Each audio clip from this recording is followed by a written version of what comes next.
இன்றைய நித்திய வார்த்தை 2 சாமுவேல் 2ஆம் அதிகாரம் 6ஆம் வசனம் சொல்லுகிறது, கர்த்தர் உங்களை கிருபையும் உண்மையுமாய் நடத்துவார்.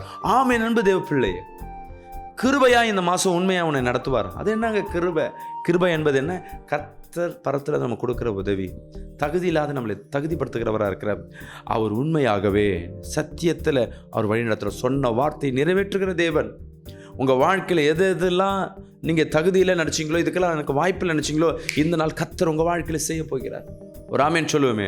நிச்சயமாகவே தகுதி இல்லாத உங்களை என் தேவனாகிய கர்த்தர் தகுதிப்படுத்துகிறவராக இருக்கிறார். ஆமென். அல்லேலூயா.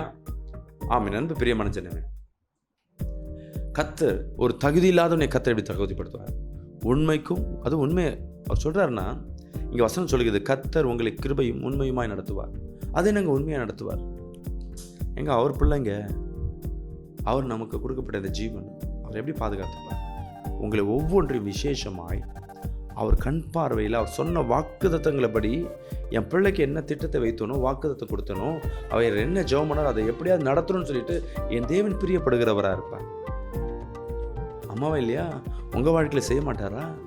நிச்சயமாகவே அவர் செய்வார். அவர் கிருபையினால இன்னைக்கு நம்ம வாழ்வது சுத்த கிருபைங்க. தகுதி இல்லாத நம்மளை தகுதிப்படுத்துவார். யோசிச்சு பாருங்க. என்னோட சாட்சி சொல்ல உங்களிடத்துல விரும்புகிறேன். இங்கே சென்னையில் எனக்கு சபை ஆரம்பித்து ஒரு 10 இயர்ஸ் ஆகுது. இன்றைக்கி கர்த்தர் ஒரு 3 சபைகளை கொடுத்துருக்குறார், ஒரு ஆத்துமாக்களை கொடுத்துருக்குறார். ஆனால் நான் வேறு வெளி தேசத்துக்கு நான் போனதில்லை. எங்கள் அப்பா வெளி தேசத்தில் போய் வேலை செஞ்சுருக்கிறார். எனக்கு ஒரு வெளி தேசத்தில் நான் விசுவாசிக்கிற ஆண்டவரை நம்முடைய கிருபையினால் நான் சபையை நடத்தணும். இப்போ சிங்கப்பூரில் ஒரு சபையை நடத்த என் தேவன் கிருபை கொடுத்துருக்குறார். தகுதி இல்லை நம்மளுக்கு.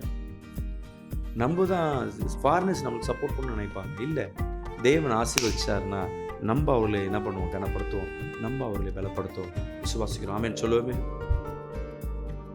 ஆமென். அன்பு தேவ பிள்ளை, கர்த்தர் இந்த நாள் கிருபையினால உண்மையினால உன்னை உயர்த்துவாராக. ஆமென்.